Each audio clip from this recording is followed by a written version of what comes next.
नमस्कार दोस्तों। तो आप सभी का आपके अपने YouTube channel the global academy पर आप सभी का स्वागत है।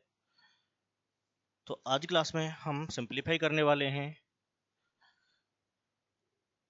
एसएससी जीडी का जो एग्ज़ाम था, जो 21 फरवरी 2024 को एग्ज़ाम हुआ था और आपकी जो शिफ्ट थी 4th शिफ्ट। लास्ट शिफ्ट को सिंपलीफाई करेंगे और आपको मैथ के क्वेश्चन का ही सॉल्यूशन इसमें देखने को मिलेगा केवल।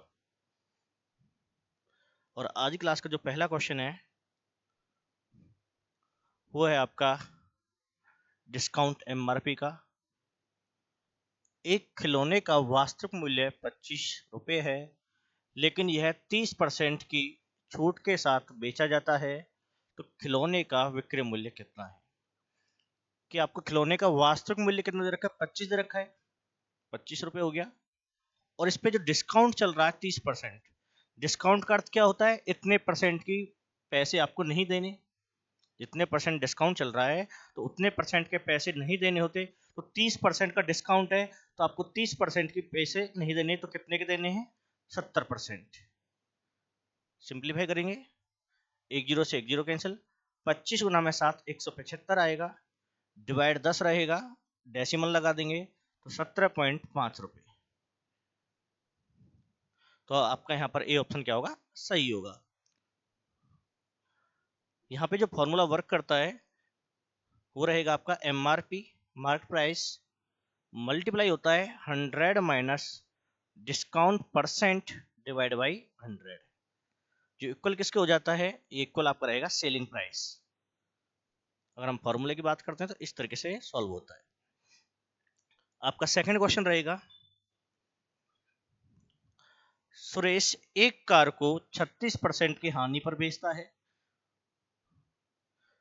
तो क्रय मूल्य और विक्रय मूल्य का अनुपात क्या होगा? कि 36% का क्या हो गया? लॉस हो गया। तो परसेंटेज को हटाएंगे तो 36 के डिवाइड में कितना आ जाएगा? 100 आएगा। 4 से डिवाइड कर लेते हैं तो आपका ये बनेगा 4 से 9, 4 से 25, कि 9/25 हो जाएगा। जब आप लॉस परसेंटेज को सिंप्लीफाई करोगे तो अपॉन का जो नंबर है वो आपका सीपी रहेगा और अपर नंबर आपका क्या रहेगा? लॉस रहेगा। तो यहां से ये तो कंफर्म हो गया कि हमारा जो सीपी है वो कितना है? 25 है। अब हमें फाइंड करना है एसपी सेलिंग प्राइस। तो सीपी 25 है, 9 का लॉस चल रहा है, तो 25 में से 9 को माइनस कर देंगे तो आपका सेलिंग प्राइस कितना आएगा? 16 आएगा। तो सीपी और एसपी का जो रेशो रहेगा वो 25-16 का रहेगा, और यहाँ पर आपका बी ऑप्शन क्या होगा? सही होगा। तो प्रॉफिट परसेंटेज या लॉस परसेंटेज, जब भी आप उसकी परसेंटेज को सिंप्लीफाई करोगे तो अपॉन का नंबर हमेशा ध्यान रखना क्या रहता है? सीपी रहता है। और अपर नंबर क्या रहेगा? अगर आपने लॉस परसेंट को सॉल्व किया है तो अपर नंबर लॉस रहेगा, अगर प्रॉफिट परसेंटेज है तो अपर नंबर आपका क्या होगा? प्रॉफिट होगा। सीपी में प्रॉफिट को ऐड किया जाता है तब एसपी आता है, सीपी में से लॉस को माइनस करेंगे तो भी आपका एसपी आएगा। चलते हैं अगले क्वेश्चन पे। आपका अगला क्वेश्चन है, एक निश्चित शहर की जनसंख्या में पहले वर्ष में 5% और दूसरे वर्ष में 8% की वृद्धि होती है, तो जनसंख्या में कुल कितने परसेंट की वृद्धि हुई है आपको बताना है। तो इसको सिंप्लीफाई करने के लिए यहाँ पे एक फॉर्मूला होता है आपका x plus Y plus X Y upon 100 होता है। x plus Y plus X Y upon 100 होगा। अगर आपके क्वेश्चन में वृद्धि हो रही है तो आपका नंबर पॉजिटिव रहेगा, अगर कमी हो रही है तो आपका नंबर नेगेटिव में रहेगा। इसका आप हमेशा ध्यान रखोगे। तो यहाँ पर दोनों में ही वृद्धि हो रही है तो दोनों नंबर पॉजिटिव रहेंगे। तो 5 प्लस में 8 प्लस में 5 मल्टीप्लाई 8 डिवाइड में कितना रहेगा? आपका 100 रहेगा। तो 5 प्लस के 8 13 हो जाएगा, इंटू करेंगे 40 बटे में 100 होगा, एक एक जीरो कैंसिल हो जाएगी, तो यह आपका आएगा 13 प्लस में 0.4 हो जाएगा। तो 10 का हम पॉइंट लगा देंगे और दोनों नंबर को ऐड करेंगे तो 13.4% क्या रहेगा? वृद्धि, इंक्रीज रहेगा। अगर आपका सिंप्लीफाई करने पे नेगेटिव आता है तो इसका अर्थ है कमी होगी, अगर ये पॉजिटिव का आया है तो इसका अर्थ है वृद्धि होगी। तो 13.4% क्या होगी? वृद्धि होगी। दूसरा, अगर दोनों ही परसेंटेज इंक्रीज हुई है तो सिंपल सी बात है कि इंक्रीज होगा, अगर दोनों परसेंटेज डिक्रीज है तो डिक्रीज होगा। बस आपको ध्यान कब रखना है, जब एक इंक्रीज हो और एक डिक्रीज हो, तब आपको इस साइन पे जरूर ध्यान देना होगा यहाँ लास्ट में आके। अगर प्लस का साइन रहेगा तो इंक्रीज, माइनस का होगा तो डिक्रीज। नेक्स्ट क्वेश्चन आपका, रूट निकालना है और रूट आपको निकालना है 0.000081। सबसे पहले तो आपको ध्यान रखना है कि पॉइंट के बाद अगर रूट निकालना है तो आपके डिजिट इवन में होने चाहिए कि 2 4 6 8 इस तरीके से। तो इसमें टोटल डिजिट कितने हैं, 6 हैं, और 81 का रूट क्या होगा, 9 रहेगा। 81 का रूट क्या रहेगा, 9 रहेगा। अब टोटल कितने थे, 6, तो अब डेसिमल बाद 3 रहेंगे कि रूट निकालने पर पॉइंट के बाद के जो डिजिट होते हैं उनकी संख्या क्या हो जाती है, आधी हो जाती है। अगर पॉइंट के बाद यहाँ पर 6 है तो 3 ही आएंगे। 81 का रूट क्या होगा, 9 रहेगा, तो 0.009 रहेगा और सी ऑप्शन क्या होगा यहाँ पे, सही होगा। अगला क्वेश्चन, प्रथम 35 विषम संख्याओं का औसत क्या होगा, आपको एवरेज बताना है ऑड नंबर्स का, और ऑड नंबर भी कौन से हैं, आपको पहले 31 लेने हैं। तो प्रथम n विषम संख्याओं का जो औसत होता है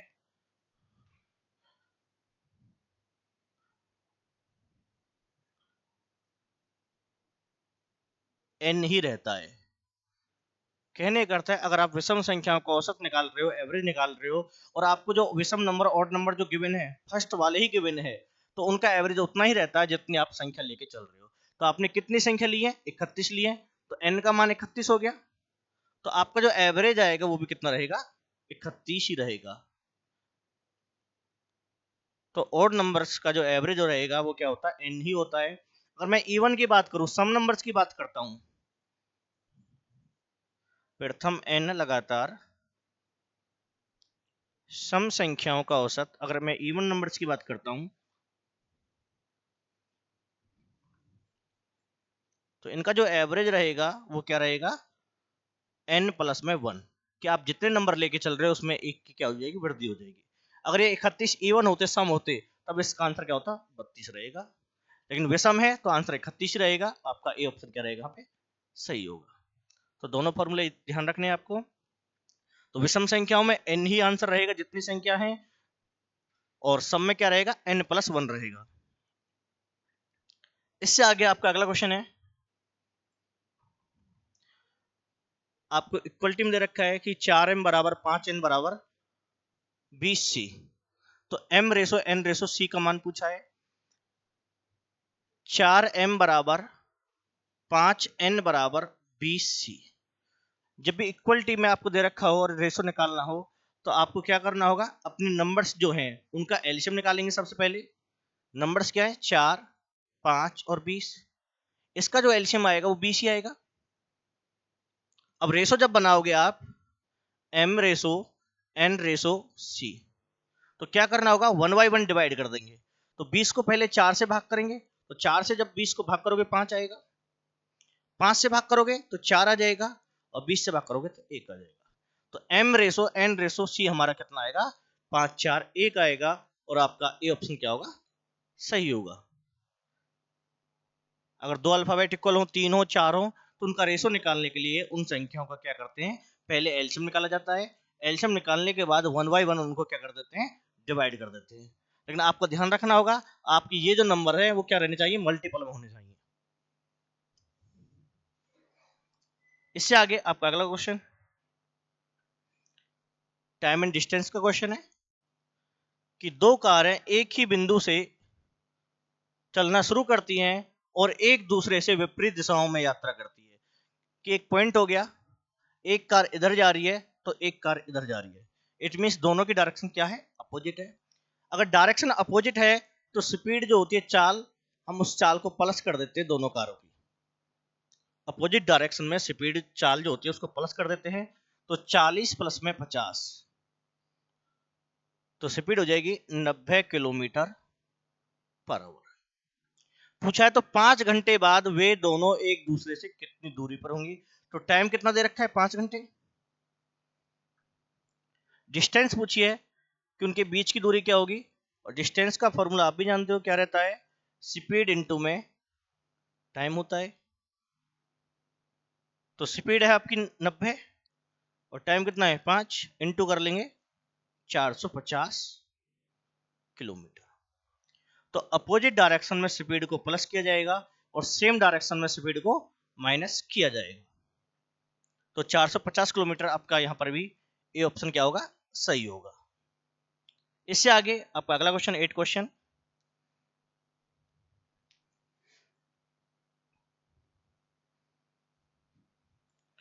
क्वेश्चन है 30% की वार्षिक दर से ऋण पर दी गई एक निश्चित धनराशि पर एक वर्ष के लिए चक्रवृद्धि ब्याज अर्धवार्षिक रूप से संयोजित और एक वर्ष के लिए साधारण ब्याज के बीच का अंतर 337.5 रुपए है, तो वह धनराशि कितनी है। यहां पर जो क्वेश्चन है आपका किसका है, हाफ ईयरली का क्वेश्चन है। तो हाफ ईयरली में जो रेट होती है वो हाफ हो जाएगी, आधी हो जाएगी। तो आपकी रेट गिवन है 30%, तो आपकी रेट रहेगी हाफ ईयरली के हिसाब से 15%। आपका टाइम कितना है, टाइम है 1 वर्ष। टाइम डबल हो जाता है तो 2 हो जाएगा। तो हाफ ईयरली वाले क्वेश्चन में टाइम डबल हो जाता है, रेट आधी हो जाती है, तो रेट 15% और टाइम कितना हो जाएगा, 2 हो जाएगा। तो सबसे पहले हम रेट को सिंप्लीफाई करेंगे 15% को, तो ये आपका आएगा 15 डिवाइड में 100, 5 से डिवाइड करेंगे तो 3/20 रहेगा। तो 15% कितना हो गया, 3/20। तो सबसे फर्स्ट वाले कॉलम में क्या रहता है, प्रिंसिपल रहता है। अगर हमारे पास प्रिंसिपल नहीं है तो हमारा जो अपॉन का नंबर कितना है 20, इसका क्या कर लेंगे, स्क्वायर कर लेंगे। और स्क्वायर क्यों करेंगे, क्योंकि टाइम कितना चल रहा है, 2 चल रहा है। तो 20 का स्क्वायर हो गया 400, 20 का स्क्वायर कितना हो गया 400। सिंप्लीफाई करेंगे, इंटरेस्ट निकालेंगे, तो 400 पर रेट हमारी अप्लाई कितनी रहेगी, 3/20। तो 20 से डिवाइड हो गया 20 पे, और 20 गुना 30 3 करेंगे तो 60। तो 400 रुपए का जो ब्याज आएगा वो कितना आएगा, 60 आएगा। तो यहां पर भी ब्याज कितना रहेगा, 60 ही रहेगा। तो यहां पर भी 60, वहां पर भी 60 रहेगा। इससे आगे सिंप्लीफाई करते हैं, 60 मल्टीप्लाई 3/20, तो 20 से 3 पे जाएगा और 3 गुना 3 करेंगे तो 9 हो जाएगा। अगेन फिर से समझ लीजिए क्या किया है। सबसे पहले रेट थी 30%, तो रेट को हाफ कर लेंगे, हाफ ईयरली का क्वेश्चन है। तो 30/2 कितना आएगा, 15% आएगा। और परसेंट को हटाएंगे तो डिवाइड में क्या आएगा, 100 आएगा। 5 से कैंसिल आउट किया तो कितना बन गया, 3/20 बन गया। टाइम कितना के बनता है, टाइम था 1 वर्ष, लेकिन हाफ ईयरली में टाइम के लिए 2 से इंटू करेंगे तो कितना बन जाएगा, 2। तो 1 वर्ष में हाफ ईयरली के हिसाब से 2 बार इंटरेस्ट मिलेगा, इसलिए टाइम की वैल्यू यहाँ पर क्या मानी जाएगी, 2 मानी जाएगी। अब क्या किया मैंने, ग्राफ के अकॉर्डिंग सॉल्व किया है। सबसे पहले कॉलम में होता है प्रिंसिपल, क्योंकि हम जो इंटरेस्ट देते हैं वो किस पे देते हैं, प्रिंसिपल पे देते हैं। तो रेट का स्क्वायर कर लिया, 20 का स्क्वायर कितना हो गया, 400। 400 हमारा क्या होगा, प्रिंसिपल रहेगा। अब 400 पे मैंने रेट को अप्लाई किया है, 400 गुना 3/20, जो सिंप्लीफाई करके कितना है 60। तो 60 रुपए हमारा क्या रहेगा, ब्याज रहेगा, इंटरेस्ट रहेगा पहले छमाही का। तो सिंपल इंटरेस्ट इक्वल रहता है, इसलिए 60 यहां पर भी आएगा। इसके बाद 60 का इंटरेस्ट निकाल देंगे, 60 प्रिंसिपल माना जाएगा यहाँ पे, और इस पे रेट 3/20, तो कितना आ गया, 9 आया। अब यहाँ पे जो 9 है आपका, ये दोनों इंटरेस्टों का क्या रहता है, डिफरेंस होता है, ठीक है ना। ये लास्ट वाला जो कॉलम आया 9 जो आया है, ये दोनों ब्याजों का अंतर होता है, इट मीन 9 डिफरेंस हो गया। और डिफरेंस कितना दे रखा है हमें, 337.5। जैसे हम रेशो में इक्वलिटी लगाते हैं, सेम उसी प्रकार से कि 337.5 क्या है, अंतर है। अंतर भी किसका है, दोनों ब्याजों का। तो दोनों ब्याजों का अंतर हो गया 9, तो एक का मान निकालेंगे, 337.5 डिवाइड में 9 आएगा। राशि पूछिए, राशि कितनी मानी थी, 400, तो इंटू में 400 कर लेंगे प्रिंसिपल को। 337.5 डिवाइड में 9 मल्टीप्लाई में 400, पॉइंट को हटाएंगे 10 आ जाएगा, 1 1 0 कैंसिल, 9 से 9 3 27, 9 7 63, 9 5 45, गुना कर लेंगे 0 4 5 20, 28 2 30, 12 3 15, तो 15,000 रुपये हमारा क्या रहेगा, प्रिंसिपल होगा, और आपका बी ऑप्शन क्या होगा यहाँ पे, सही होगा। तो इस तरीके से आप इसको सिंप्लीफाई करोगे। उम्मीद है समझ में आया होगा, अगर नहीं आता है तो आप दोबारा से वीडियो को देख सकते हो। आपका अगला क्वेश्चन, आपका क्वेश्चन नंबर 9, 2022 में शहर ए की जनसंख्या 62,500 थी। एक वर्ष बाद शहर ए जनसंख्या बढ़कर 75,000 हो गई। परसेंट बताना कि कितने परसेंट की वृद्धि हुई। तो सबसे पहले ये देखो कि इंक्रीज कितना हो रहा है, माइनस करके देख लो। तो 75,000 में से माइनस कर लेंगे 62,500, तो ये आपका आएगा 12,500, कि 12,500 की वृद्धि हो रही है। अब इसको परसेंटेज में चेंज करेंगे, तो 12,500 डिवाइड, इंक्रीज कहां से हुई थी, स्टार्टिंग वाली कितनी थी, 62,500, और परसेंटेज के लिए 100, 2 जीरो कैंसिल, 125 से 100 पे डिवाइड होगा, 125 से 5 पे जाएगा, और 5 से भाग कर देंगे 20%। तो जनसंख्या में जो वृद्धि हो रही है वो 20% की हो रही है, और आपका बी ऑप्शन यहाँ पे क्या होगा, सही होगा। परसेंटेज निकालना आसान होता है कि ये देखो पहले कितने की वृद्धि हुई वो ऊपर रहेगा, डिवाइड में कहां से वृद्धि होकर आ रही है, स्टार्टिंग कहां से हुई थी 62,500 से, और परसेंटेज के लिए इनटू में क्या रहेगा, 100 रहेगा। अगला क्वेश्चन,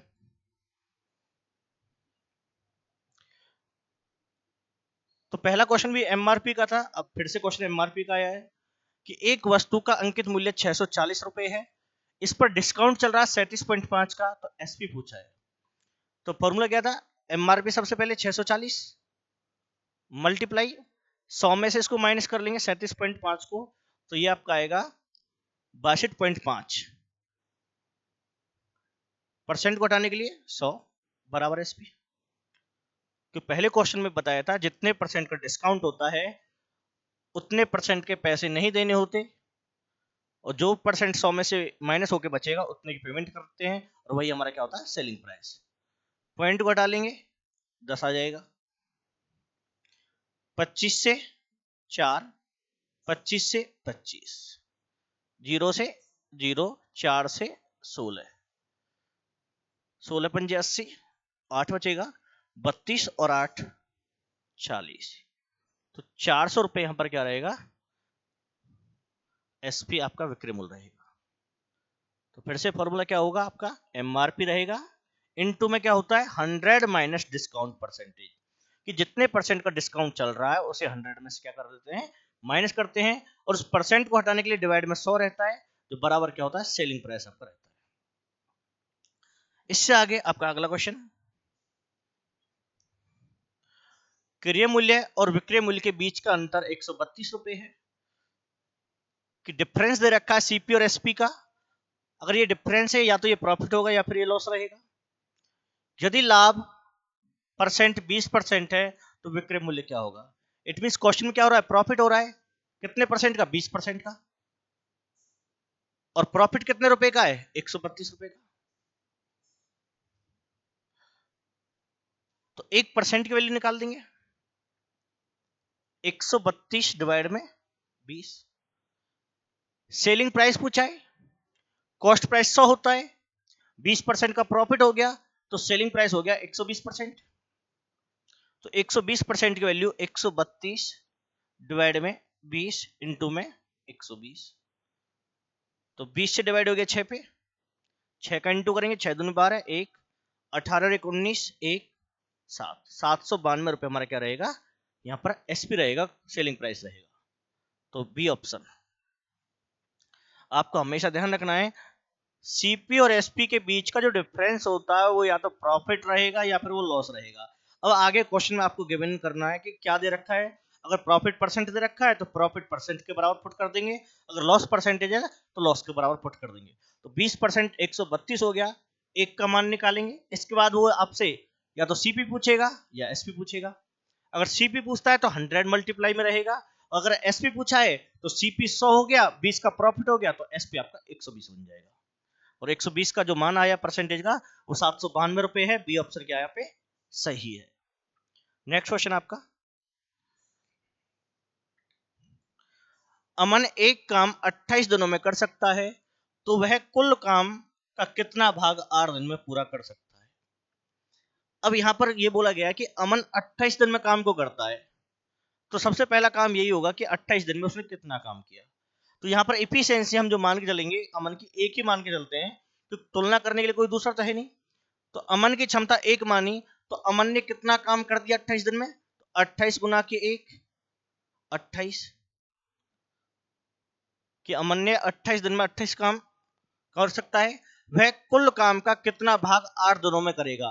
तो 8 दिन का काम निकालेंगे। अब 8 दिन का काम, तो 8 दिन का काम कितना आएगा, 8 गुना में 1, 8 ही रहेगा, क्योंकि इफिशिएंसी हम एक लेके चल रहे हैं। तो कितना हो गया, 8 डिवाइड में टोटल, 4 से डिवाइड 2/7, क्योंकि लास्ट में इसने यही पूछा है कि 8 दिन में कितना करेगा। तो 8 दिन का काम ऊपर रहेगा, डिवाइड में टोटल रहेगा। कितना काम रह गया, तो 28 में से 8 को माइनस कर लेते, 20 रह गया, 20/8, या फिर यहाँ पे माइनस कर सकते हो, 2/7 हो गया, तो 7 में से 2 घटा देंगे, 5/7 नहीं हुआ। लास्ट में जाके भी आप सीधा आंसर बना सकते हो, या फिर ऊपर से कर सकते हो। तो 2/7 ए ऑप्शन। नेक्स्ट आपका, 5 संख्याओं का औसत 36 है, प्रथम 2 संख्याओं का औसत अंतिम 3 संख्याओं के औसत का 1.5 गुना है, तो प्रथम 2 संख्याओं का योग क्या होगा। तो सबसे पहले आपको 5 संख्याओं का एवरेज गिवन है, तो पहले आप यहां से फाइंड करोगे उन पांचों संख्याओं का टोटल सम कितना होगा। तो पांचों संख्याओं को हमें a plus B plus C plus D plus E, 5 संख्या, और पांचों का टोटल आएगा 36 गुना के 5, 180। अब आपको क्या निकालना है, पहली 2 संख्याओं का योग। इट मींस आपको जो निकालना है, a प्लस बी फाइंड करना है आपको। पहली 2 का पूछा, a प्लस बी फाइंड करना है।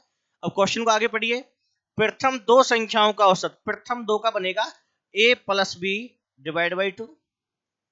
तो एवरेज निकालने का जो फॉर्मूला होता है, सम ऑफ नंबर डिवाइड में टोटल नंबर। तो हम कितने नंबरों को ऐड कर रहे हैं यहाँ पे, 2 को, 2 संख्याओं का औसत है। अंतिम 3 संख्याओं का औसत, अंतिम 3 c प्लस d प्लस में e डिवाइड में, यहाँ पे 3 आएगा क्योंकि संख्या 3 है। इस औसत का कितना गुना है, 1.5 गुना। इट मींस मल्टीप्लाई 1.5 बटे में 10 आ जाएगा, पॉइंट को हटाने के लिए। सॉल्व करते हैं, 3 से 5, 5 से 2 हो गया, और 2 से भी ये 2 डिवाइड हो गया। तो इसका अर्थ ये हो गया कि a प्लस बी बराबर किसके है, c प्लस डी प्लस ई के। और मैं c प्लस डी प्लस ई की जगह पुट क्या कर सकता हूं, a प्लस बी को पुट कर सकता हूं।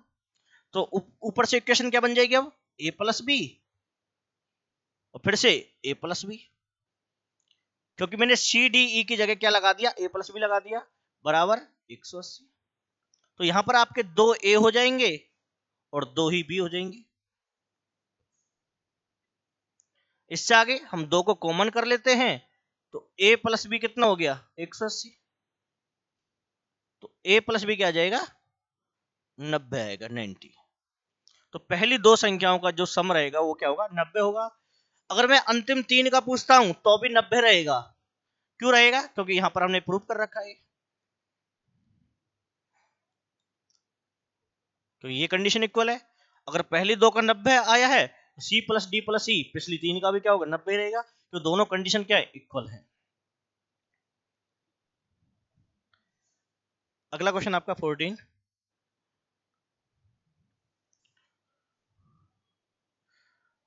सिंपल इंटरेस्ट साधारण ब्याज का क्वेश्चन है। किसी धनराशि पर 7% की वार्षिक साधारण ब्याज दर से 350 रुपए का मासिक ब्याज अर्जित करने के लिए आवश्यक धनराशि ज्ञात कीजिए। आपको प्रिंसिपल फाइंड आउट करना है, और क्वेश्चन किसका है, साधारण ब्याज का। तो आपका फॉर्मूला होता है एस आई का, कि एस आई बराबर P multiply rate multiply T upon में 100 होता है। तो एस आई कितना है, 350। प्रिंसिपल निकालना है, रेट गिवन है 7, टाइम मासिक ब्याज इट मीन 1 महीना, टाइम कितना हो गया 1, डिवाइड में क्या रहता है 100 रहता है।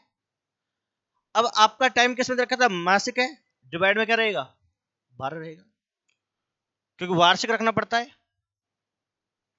क्रॉस गुना करेंगे 350 मल्टीप्लाई में 100 मल्टीप्लाई 12 डिवाइड में 7 बराबर प्रिंसिपल, 7 से डिवाइड हो गया 50 और 12 पंजे 60, 50 की 0 और 100 की 2 0, 60,000 रुपये हमारा क्या रहेगा प्रिंसिपल होगा। तो ए ऑप्शन। आपको इसमें इस चीज का ध्यान रखना है कि आपको जो 350 रुपये है वो आपका मासिक ब्याज है, महीने का ब्याज है, इसलिए आपको डिवाइड में क्या करना होगा 12 करना होगा। या फिर आप ऐसे कर सकते हो कि 1 महीने का 350 है, गुना 12 से करके आप 1 साल का बना सकते हो। जब 1 साल का बनाओगे तो टाइम की वैल्यू फिर 1 ही रह जाएगी, यहाँ पे फिर डिवाइड में 12 नहीं आएगा। क्वेश्चन नंबर 15, 4 घंटियां 6, 8, 9 और 10 सेकंड के अंतराल पर बजती हैं। सभी घंटियां एक ही समय पर बजती हैं, तो कितने समय के बाद वे पुनः एक साथ बजेंगी। तो एक साथ में लाने के लिए हमेशा एलसीएम निकालना पड़ता है। तो एलसीएम निकालेंगे हम 6 का, 8 का, 9 का और 10 का। तो एलसीएम निकालने के लिए 2 से डिवाइड कर देते हैं, 2 से 3, 2 से 4, 9 डिवाइड नहीं होगा 5। अब ये चारों नंबर ऐसे हैं जो अपने आप से भाग जाएंगे। जैसे अगर मैं 3 से भाग करता हूं, सॉरी 3 से भाग करूं पहले, 1, 4, 3, 5। अब आपके तीनों नंबर ऐसे हैं जो अपने आप से भाग जाएंगे। जैसे मैं 4 को 2 से भाग करता हूं तो 2 का भाग पिछले 2 में नहीं जाएगा। अगर मैं 3 से करूंगा तो 4 5 में नहीं जाएगा, और 5 से भाग करता हूं तो 4 3 में नहीं जाएगा। तो सीधा गुना कर देंगे सभी का, 2 गुना 3 6, 6 गुना के 5 30 हो जाएगा, 30 की 0 क्या रहेगा 3, 3 तिया 9 और 9 चौक 36, 360 क्या आएगा सेकंड। और आपके ऑप्शन मिनट में है, और मिनट में चेंज करने के लिए साइड से भाग कर देंगे, 1 0 से 1 0 कैंसिल, तो आपका आएगा 6 मिनट। सेकंड में क्यों, क्योंकि क्वेश्चन सेकंड में चल रहा है। ऑप्शन मिनट में कन्वर्ट करने के लिए साइड से डिवाइड कर देंगे। तो आपको ध्यान रखना है एक साथ लाने के लिए आप क्या निकालोगे, एलसीएम निकाला जाता है इन क्वेश्चनों में। तो 6 मिनट आपका डी ऑप्शन क्या रहेगा सही होगा। नेक्स्ट क्वेश्चन आपका 16,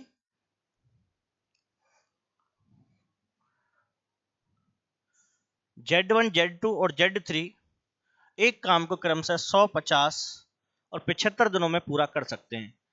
कि Z1 करता है 100 में, Z2 करता है 50 में और Z3 करता है 75 में। हम तीनों का एलसीएम निकालेंगे और जो एलसीएम रहेगा वो हमारा टोटल वर्क होगा। इन तीनों का जो एलसीएम आएगा वो हो जाएगा आपका 300। तो 300 हो गया टोटल वर्क। 100 से भाग करेंगे, इफिशियंसी निकालेंगे 3, 50 से 6, 75 से 4। तो Z1 के काम करने की जो दर है वो कितनी है 3 है, Z2 की कितनी है 6 है और Z3 की कितनी है 4 है। अब क्वेश्चन को आगे पढ़ते हैं, क्या लिखा हुआ है। उन तीनों ने एक साथ मिलकर काम शुरू किया, लेकिन Z2 ने काम पूरा होने से 15 दिन पहले काम छोड़ दिया। काम कितने दिन में पूरा हुआ। तो इसको समझेंगे यहां से कि एक वर्क है जो इनको कंप्लीट करना है, जो कितना है 300 है। कि तीनों ने काम करना शुरू किया, कि Z1, Z2 और Z3 तीनों ने काम करना शुरू किया। इन्होंने समझो यहां तक काम कर लिया, इधर वाले हिस्से में Z1, Z2, Z3 ने काम कर लिया। क्या लिखा हुआ है 15 दिन पहले, इधर का टाइम कितना है 15, 15 दिन पहले, लास्ट से 15 दिन पहले क्या बोला Z2 ने काम छोड़ दिया था। तो यहां पर काम किसने किया फिर Z1 और Z3 ने। कि लास्ट के जो 15 दिन है उसमें काम कौन करता है Z1 और Z3 करते हैं। Z1 और Z3 की जो क्षमता है वो 3 और 4 7 हो जाएगी। तो 7 गुना के 15, 15 सत्ते कितना हो गया 105। तो हमने पिछले वाला काम निकाल दिया कि 15 दिन में Z1 और Z3 ने कितना काम किया था 105। तो मैं यहां से 105 को माइनस कर लूंगा तो आपको बचेगा 195। ठीक है ना। अब ये 195 जो वर्क है ये पहले वाला 195 काम है। जिसमें काम कौन कर रहा था, तीनों कर रहे थे, तो तीनों की क्षमता 13 हो जाएगी। अब मैं इसका समय निकाल लूंगा, 13 कम 13, 13 पंजे 65, तो तीनों ने भी 15 दिन काम किया। अब पूछा है काम कितने दिन में पूरा हुआ, तो 15 दिन तो वो हैं जिसमें तीनों ने काम किया था, और 15 दिन वो हैं जिसमें Z1 और Z3 ने काम किया था, तो टोटल दिन कितने लगे, 30 दिन। तो काम पूरा होगा हमारा 30 दिन में, डी ऑप्शन। तो एक बार दोबारा से देख लीजिए, ये टोटल जो मैंने बॉक्स बनाया ये वर्क को लेकर बनाया, काम को लेकर। इसमें जो टोटल काम है वो 300 माना है। क्वेश्चन में लिखा हुआ है कि तीनों काम की शुरुआत करते हैं, Z1 Z2 Z3 तीनों शुरुआत करते हैं, लेकिन जहां पर काम समाप्त होगा उससे 15 दिन पहले आ जाओ कि वहां पर Z2 काम को छोड़ देता है। तो इस हिस्से में Z2 ने काम नहीं किया, और काम Z2 ने नहीं किया तो किया किसने है, तो काम करने वाले थे यहाँ पर Z1 और Z3। तो Z1 की क्षमता कितनी थी, 3, और Z3 की कितनी थी, 4, दोनों की मिला के होगी 7, कितने दिन, 15, 15 गुना के साथ 105 काम, कि पिछला काम 105 है जिसे Z1 और Z3 ने पूरा किया था। तो मैंने पिछले काम को माइनस करके अपना पहला काम निकाल दिया कि पहला काम कितना है, 195, और पहले काम को कौन कर रहा था, तीनों कर रहे थे, और तीनों की क्षमता कितनी है, 13। समय निकालने के लिए वर्क जो काम होता है उसे डिवाइड करते हैं क्षमता से, तो 195 को 13 से भाग किया, 15 आया, तो पहले काम में जो समय लगा 15, और पूरे काम का हो गया 15 + 15 30 दिन। अगला क्वेश्चन 17 आपका।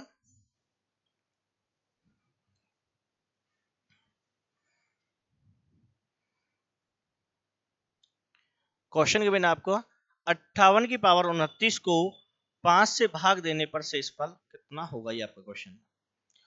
पावर का अर्थ मल्टीपल होता है कि 58 × 58 इस तरीके से लिखा जाएगा, और ये कितनी बार लिखा जाएगा, 29 बार लिखा जाएगा जितनी पावर होती है।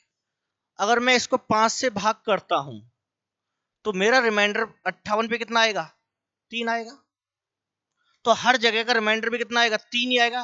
इट मीन 3 की पावर 29 ही बचेगा, फिर ये डिवाइड में हो गया 5। फिर से समझ लो, 58 की पावर 29 है, पावर का अर्थ है मल्टीपल, 58 × 58 × 58 कितनी बार होगा, जितनी पावर है, तो ये 29 बार लिखा जाएगा। भाग करना है किससे, 5 से। यदि मैं 58 को 5 से भाग करूंगा तो मेरा इस पे जो रिमाइंडर आएगा वो कितना आएगा, 3 आएगा, और कितनी बार आएगा, जितनी बार लिखा हुआ है, इट मीन 29 बार लिखा हुआ है, तो 3 की पावर हो गया 29। अब मैं 3 की पावर को सॉल्व करूंगा तो 3 का स्क्वायर कितना होता है, 9 होता है। 3 का स्क्वायर कितना होता है, 9। अब पावर को तोड़ देंगे, 2 का मल्टीपल करेंगे, 14 दूनी 28, तो 29 2 का मल्टीपल तो होता नहीं है, तो 14 दूनी 28 प्लस में और क्या रह गया, 1 रह गया, डिवाइड में 5। अब मैं आपको ये बताऊंगा कि मैंने इसको सिंप्लीफाई क्यों किया, क्योंकि मैं 3 की पावर 29 को सिंप्लीफाई नहीं कर सकता, मैं केवल 1 की पावर को सिंप्लीफाई कर सकता हूं। अगर मेरे 1 की पावर 3 है तो भी 1 आएगा, 1 की पावर 5 है तो भी मेरा 1 आएगा, और 1 की पावर 100 है तो भी मेरा क्या आएगा, 1 ही आएगा। इस वजह से मैंने इसको 1 बनाने की कोशिश कर रहा हूं, और 3 का स्क्वायर क्या होता है, 9 होता है।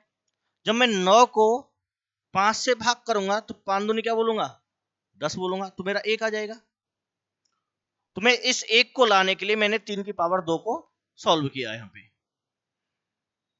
दोबारा से समझ लिए, 3 की पावर 29 है तो मैंने इसको लिखा 3 की स्क्वायर, तो पावर कितनी थी, 29, 29 को मैंने भाग कर दिया कितने से, 2 से, तो 14 दूनी 28, क्या बच गया, 1। अब ये जो हमारा डिविडेंड होता है क्या होता है, divisor multiply quotient plus remainder होता है, वही मैंने ऊपर लिखा हुआ है। और आपने एक रूल पढ़ा होगा, ए की पावर m प्लस n, इसको क्या लिखा जाता है, m × ए की पावर n। तो मैं इसको सिंप्लीफाई करके लिख सकता हूं, 3 की पावर 2 तो हो जाएगा हमारा 9, मल्टीप्लाई में 14, मल्टीप्लाई का साइन नहीं आएगा, 9 की पावर 14 मल्टीप्लाई 3 की पावर 1। अगर नहीं आया समझ तो दोबारा से देखिए, मैं इसको फिर से 3 की पावर 2 × 14, प्लस का साइन यहां पे लगा हुआ है तो मल्टीप्लाई यहीं लगेगा, 3 की पावर 1 डिवाइड में क्या है, 5, क्यों बेस तो 3 है ना, अब मैंने पावर को सॉल्व किया, 3 का स्क्वायर 9 बन गया, 9 की पावर 14 मल्टीप्लाई में 3 डिवाइड में 5। अब मैं 9 को जब 5 से भाग करूंगा तो मेरा आएगा 5 दूनी 10। क्या बचेगा? -1 बचेगा, कि नीचे वाली संख्या ग्रेटर लिया है तो माइनस का 1 बचेगा, मल्टीप्लाई में। अब -1 की पावर दे रखी 14 जो इवन है, तो हमारा साइन किस में आएगा? प्लस का 1 ही आएगा। 1 गुना 3 बटे में 5, तो ये हो गया 3 के बटे में 5। नंबर 5 से छोटा है, डिवाइजर से छोटा है, डिवाइजर से छोटा है तो वही क्या होता है? रिमाइंडर होता है। तो हमारा आंसर क्या बन गया? B option. तो इस तरीके से आप इस क्वेश्चन को सॉल्व करोगे रिमाइंडर वाले को। अगर फिर भी कोई डाउट रहता है तो रिमाइंडर थ्योरम की वीडियो पड़ी है, आप चैनल पर देख सकते हो कंप्लीट कंसेप्ट को। तो हमेशा जब भी हम डिवाइड करते हैं, रिमाइंडर निकालते हैं, तो हम 1 की पावर पे फोकस करते हैं कि 1 कैसे आएगा, क्योंकि 1 की पावर कितनी भी हो वो 1 ही रहता है, जो आसानी से हमारा क्या हो जाता है? सॉल्व हो जाता है। इससे आगे आपका अगला क्वेश्चन 18। 70,000 रुपए को ए बी सी के बीच इस प्रकार बांटा जाता है कि ए प्लस बी यहां पे बराबर आएगा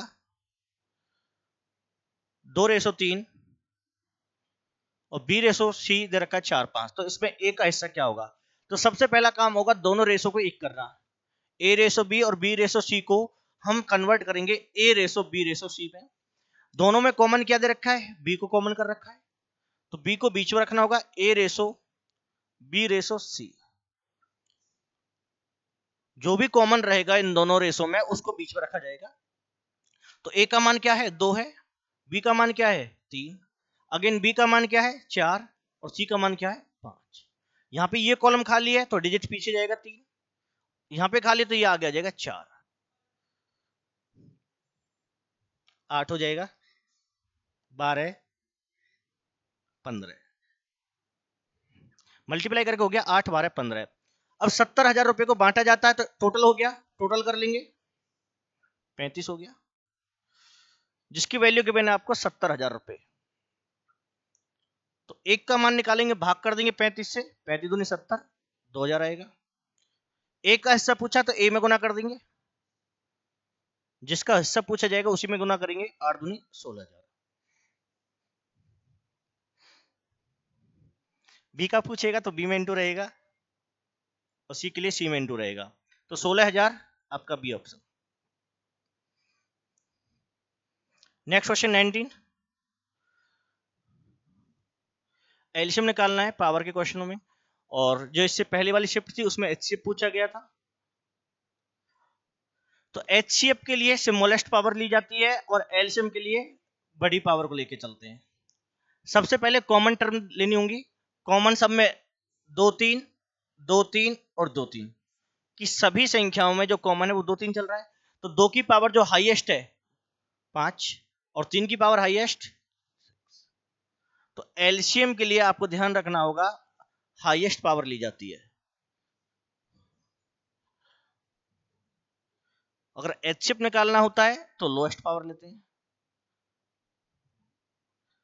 और इन चीजों में एक चीज और ध्यान रखनी है, एचसीएफ में तो केवल कॉमन नंबर की ली जाएगी, जो कॉमन फैक्टर रहेगा। एलसीएम में कॉमन के साथ साथ जो रह जाएगा उसकी भी पावर ली जाती है। एचसीएफ में तो केवल कॉमन देखते हैं, लेकिन एलसीएम में कॉमन देखने के बाद अगर किसी नंबर में मान चलो यहाँ पे इंटू में लिखा हुआ है 7 की पावर 3, औरों में 7 नहीं है, तो यहां पर आपको 7 की पावर 3 भी लेना पड़ेगा, ध्यान रखना इस बात को। तो एचसीएफ में केवल कॉमन रहता है, एलसीएम में कॉमन के साथ साथ जो रह जाते हैं फैक्टर उनकी भी पावर ली जाती है, इसका आप ध्यान रखोगे। तो आंसर 2 की पावर 5 और 3 की power 6, C option. Next question आपका 10। एक अर्धगोले का व्यास 21 सेंटीमीटर है, तो अर्धगोले का कुल पृष्ठीय क्षेत्रफल क्या होगा? हेमिस्फीयर का क्वेश्चन है। तो अर्धगोले में 2 क्षेत्रफल होते हैं, एक वक्र होता है सीएस से जिसे बोला जाएगा, एक कुल हो गया टीएस से। तो इसका जो सीएस से होता है 2 पाई आर स्क्वायर रहेगा, हेमिस्फीयर की बात कर रहे हैं हम, और टीएस से क्या रहेगा? 3 पाई आर स्क्वायर। और कंप्लीट का रहता है, पूरे गोले का होता है 4 पाई आर स्क्वायर।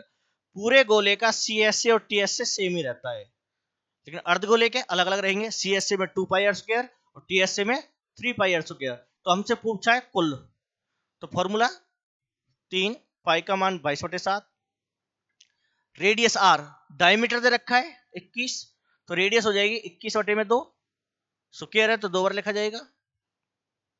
7 से 3, 2 से 11, 33 या 99, 189, 189, 9 17 0 2, 2079 डिवाइड में कितना आया, 2 आया। 2 से भाग करेंगे 1039.5 वर्ग सेंटीमीटर। तो आपका बी ऑप्शन क्या रहेगा, सही रहेगा। तो अर्धगोले का जो कुल पृष्ठीय क्षेत्रफल होता है वो 3 पाई आर स्क्वायर होता है और वक्र पृष्ठीय हमारा 2 पाई आर स्क्वायर होता है। यदि मैं इसके आयतन की बात करता हूँ, वॉल्यूम की, तो वॉल्यूम रहेगा इसका 2/3 पाई आर क्यूब अर्धगोले का। अगर पूरे गोले की बात करते हैं, स्फीयर की बात करते हैं, तो पूरे गोले का आयतन होता है 4/3 पाई आर क्यूब। और मैं अगर क्षेत्रफल की बात करता हूं, तो पूरे गोले का वक्र और संपूर्ण सेम रहता है, जो आपका होता है 4 पाई आर स्क्वायर। तो ये आपके बैच के पेपर के कंप्लीट क्वेश्चन थे, 20 सॉल्व हो चुके हैं। इसी के साथ आपकी क्लास कंप्लीट होती है। तो जिन बच्चों ने हमारे चैनल को सब्सक्राइब नहीं किया है वो हमारे चैनल को सब्सक्राइब जरूर कर लें, जिससे आगे आने वाली क्लासेस भी आप तक पहुंच पाए। धन्यवाद।